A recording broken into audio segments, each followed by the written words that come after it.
예, 반갑습니다. 진보당 원내대표를 맡고 있는 울산 북구의 윤종호 의원입니다.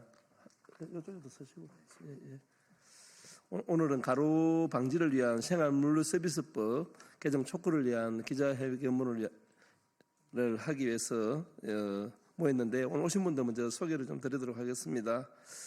우리 서비스 연맹 수석 부위원장 맡고 계시는 우리 정민정 수석님 오셨습니다. 그리고 전국 택배노조 우리 김강석 위원장님 함께하고 있습니다. 한선범 우리 정책국장님도 함께하고 있습니다. 먼저 제가 이렇게 모두 발언을 좀 드리고요. 우리 김강석 위원장님, 우리 정민석 수석 순으로 발언을 이어가도록 그렇게 하겠습니다. 다시는 쿠팡과 같은 가로사가 없어야 합니다. 택배 가로사 방지법의 조속한 통과를 촉구합니다. 오는 18일 국토위 전체 회의, 26일 법안 심사 소위, 27일에는 법안 의결이 예정되어 있습니다. 제가 대표 발의한 생활물류서비스 발전산업법 개정안 일명 택배 가로사 방지법도 상임위원회에 상정된 상태입니다. 지난 2021년 택배 노동자의 연이은 가로사를 방지하기 위해 사회적 합의가 이루어지고 현행법이 제정되었습니다. 당시 합의에 따라 택배기사 주 최대 작업시간은 60시간으로 제한되었습니다. 하지만 쿠팡은 그 합의에 동참하지 않았습니다. 그 결과 쿠팡 기사들의 주 평균 노동시간은 64.6시간에 이릅니다. 고 정슬기님의 경우 숨지기 전 일주 평균 노동시간은 무려 74시간이 넘었습니다. 이에 저는 쿠팡 가로사와 같은 사태를 미연에 방지하고자 택배 가로사 방지법을 발의하게 되었습니다. 개정안은 쿠팡의 클렌징 제도와 같은 폐해를 예방하고 지난 사회적 합의 내용을 법제화하는 것이 골자입니다. 먼저 배송구역 등 표준계약서에 포함된 내용을 구체적으로 명시하고 표준계약서 사용을 사실 의무화하였습니다. 또한 쿠팡의 클렌징과 같은 구역 해소는 사실상 해고와 다름없다는 점에서 사업자의 그와 같은 조치를 해약 해지로 보고 그에 따른 절차를 준수하도록 하였습니다.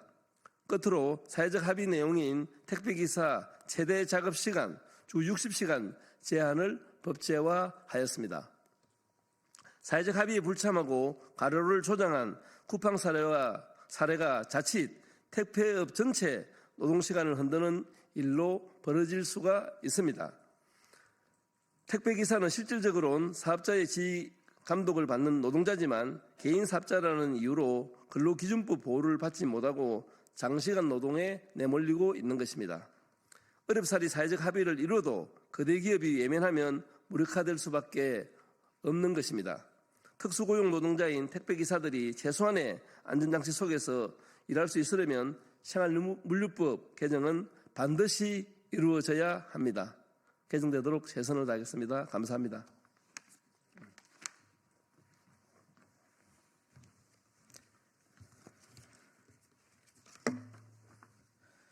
국토부 의견에 대한 택배노조의 입장을 말씀드리도록 하겠습니다. 윤종호 의원이 발의하신 개정안에 대해 국토부를 비롯한 정부는 여러 이유를 들어 반대 의견을 표명하고 있습니다. 택배노조는 이와 관련해 다음과 같은 입장을 말씀드리며 이후 국토위에서 이러한 부분들을 심도 있게 논의해 주실 것을 요청드립니다. 첫 번째, 표준계약서의 의무화 관련 입장입니다.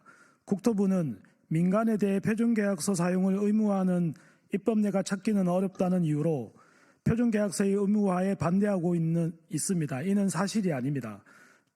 주택임대 문제와 관련 민간임대주택에 관한 특별법 47조에 따라 모든 임대사업자들은 임대차 표준계약서를 의무적으로 사용해야 합니다. 주택임대차 보호법 30조는 표준계약서를 우선적으로 사용하되 당사자 합의의 경우 그렇지 않다고 규정하여 임차인이 요구할 경우 표준계약서를 의무적으로 사용하게 되어 있습니다. 아울러 공정위는 별도 계약서 금지 시 계약 자유가 과도하게 위축된다는 주장을 하고 있습니다.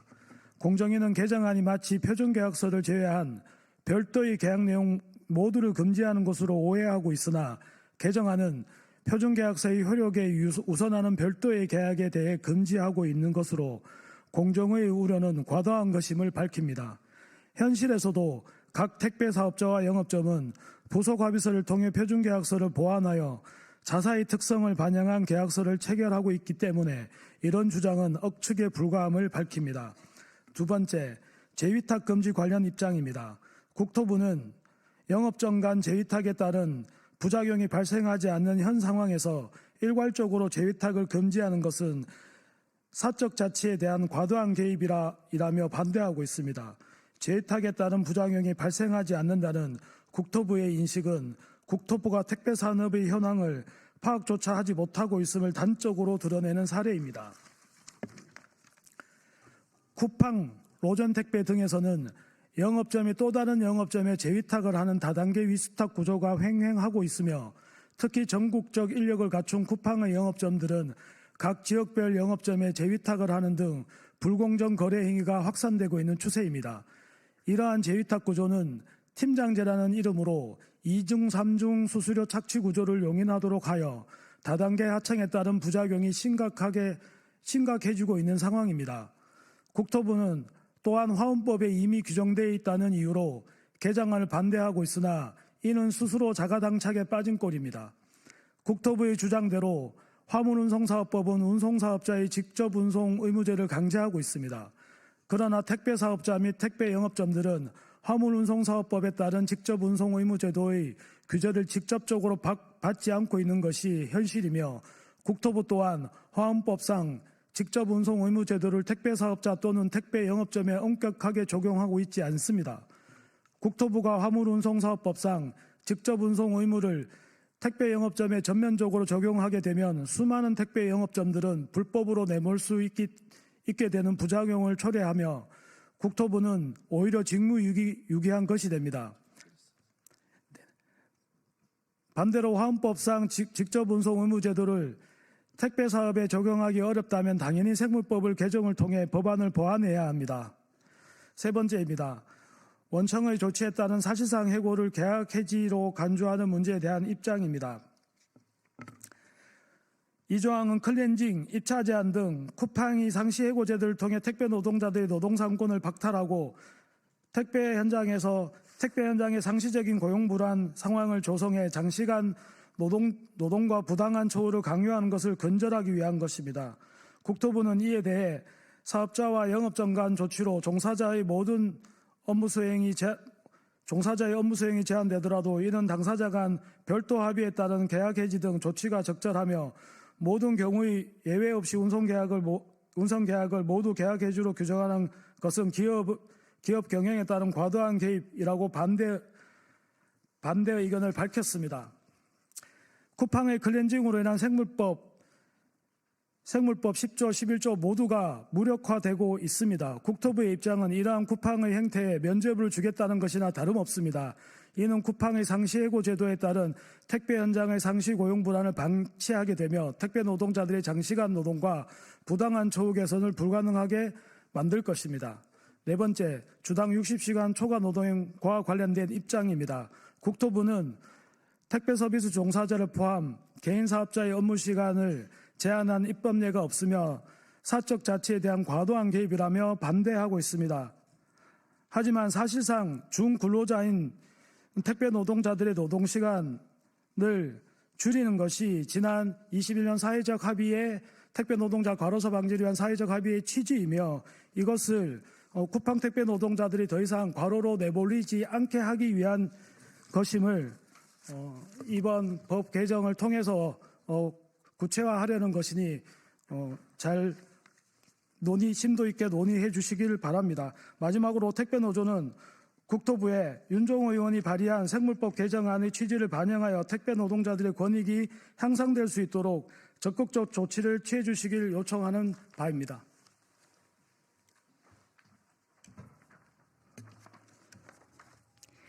네, 반갑습니다. 민주노총 서비스연맹 수석부위원장 정민정입니다.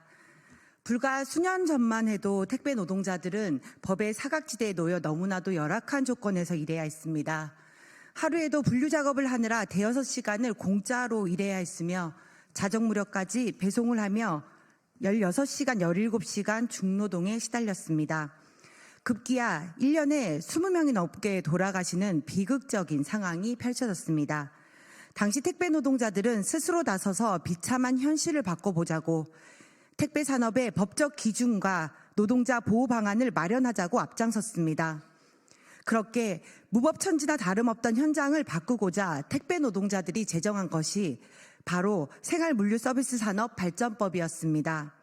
때문에 택배 노동자들은 이 생활물류서비스법을 택배법이라 부르며 택배 노동자들의 안전, 생명, 그리고 최소한의 법적 안전망으로 소중히 하고 있습니다.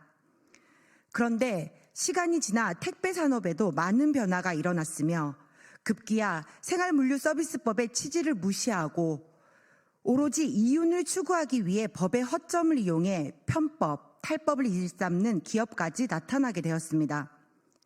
그리고 그 결과 물류 택배업 종사자 중에서 다시 과로로 돌아가시는 분들까지 나타나게 되었습니다. 안타깝게도 현행 생활물류서비스법은 표준계약서를 의무화하지 않고 있으며 법의 빈 구석을 이용한 상시적 해고제도 또한 막아내지 못하고 있습니다. 다시금 택배 노동자들의 고용 불안이 커지고 때문에 과로에 시달리게 되는 현실에서 법이 제 역할을 온전히 할 수 없는 상황이 된 것입니다. 달라진 산업 특성을 반영하고 현실에서 드러난 법의 미비함을 보완하여 본래의 취지와 목적이 제대로 구현될 수 있도록 법 개정을 서둘러야 하는 이유입니다. 서비스연맹은 무법천지 택배업계에서 택배 노동자들의 목숨을 구한 생활물류서비스법이 제대로 그 역할을 다할 수 있도록 더 이상 택배 노동자들이 죽지 않고 일할 수 있는 환경을 만들 수 있도록 생활물류서비스법의 조속한 개정을 요구하는 바입니다. 지금도 전국 곳곳에서 땀 흘리며 국민들의 소중한 물건을 배송하고 있을 택배 노동자들에게 하루라도 빨리 생활물류서비스법 개정 소식이 닿을 수 있도록 국회가 그 역할을 다해 주시기 바랍니다. 감사합니다. 수고하셨습니다. 이것을 마치겠습니다. 보도자료는 뒤쪽에 비치해 놨으니까 필요하시면은 챙기시면 됩니다.